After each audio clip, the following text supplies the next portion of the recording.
नमस्कार. महाराष्ट्रातील विविध क्षेत्रातील बातम्या झटपट आपल्या मोबाईलवर पाहण्यासाठी लगेचच सबस्क्राइब करा राष्ट्रशक्ती लाईव्ह न्यूज आणि सोबत बेल आयकॉन प्रेस करायला विसरू नका. आता मुकाट्या बसणार नाहीत. आम्हाला फक्त पाटलाचा आदेश यावा. आम्हाला पाटलानं सांगितलं की आम्ही पूर्ण महिला रस्त्यावर उतरून त्यांच्या घराने घुसू. हे आम्ही ठरवलेलं आहे आता.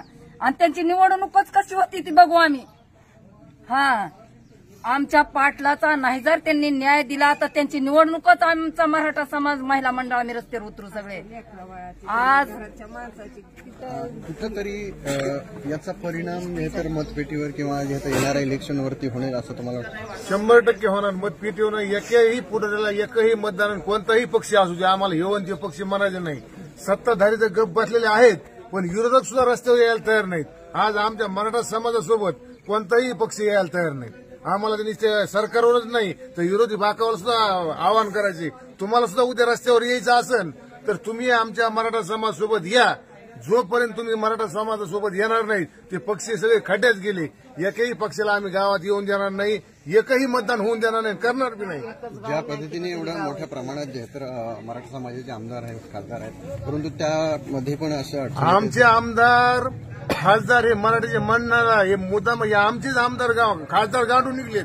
आमचे जर खरं मर्द जर असते तर हे बाकीचा समाज एवढा बोललाच नसता. आणि सरकार का झुकत नाही हे सगळ्यात मोठी गोष्ट काय आहे. आमचेच लोक गद्दार आहेत.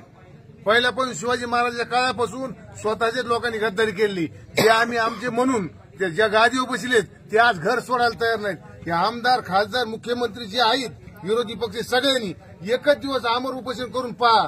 आमर उपोषण काय असते त्यांच्या लक्षात येईल. पाटलाचा आज 5वा दिवस आहे. काय हाल होत असतील, काय समोर चालू आहे. इथं ज्या टायमाला सराट्या अंतरवलीमध्ये येईन त्या टायमाला कळ हे घराच्या आत एसीच बसणारे लोक आहेत. हे सत्ताधाऱ्याला आता इथून पुढे माफी नाही. ते कोणत्या पक्षाचे असू पक्षी आम्ही सगळे खाट्यात गेली. ज्या पद्धतीने जे तर आपण बघू शकतो की मराठा आमदार असतील किंवा मंत्री असतील सरसकट जे आरक्षण पाहिजे होतं मराठा समाजाला सरसकट आरक्षण कुणबी पद्धती द्यावं तर कुणबी म्हणून जे तर न द्यावं असं जे तर आपण बघू शकतो. मागे नारायण राणे सुद्धा जे तर त्याबद्दल म्हटलं. नारायण राणे झाले हे पहिल्यापासून यांची अवलादच गद्दारी हो. यांनी किती पक्ष बदलले यांच्यापाशी काय कमी. यांना कुणबी पाहिजे का कोणतं पाहिजे यांना आरक्षणाची गरजच नाही. हे आमच्या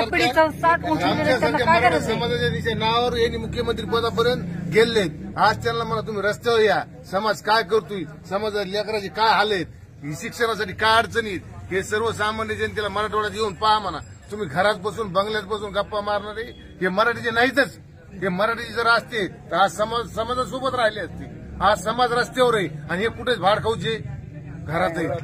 हे मंत्रालयात आहेत, हे दिल्लीत आहेत. हे दिल्ल्या वाऱ्या करून हे वरल्या काय म्हणतात भाजप सरकारची चाटुगिरी करणारे लोक ती.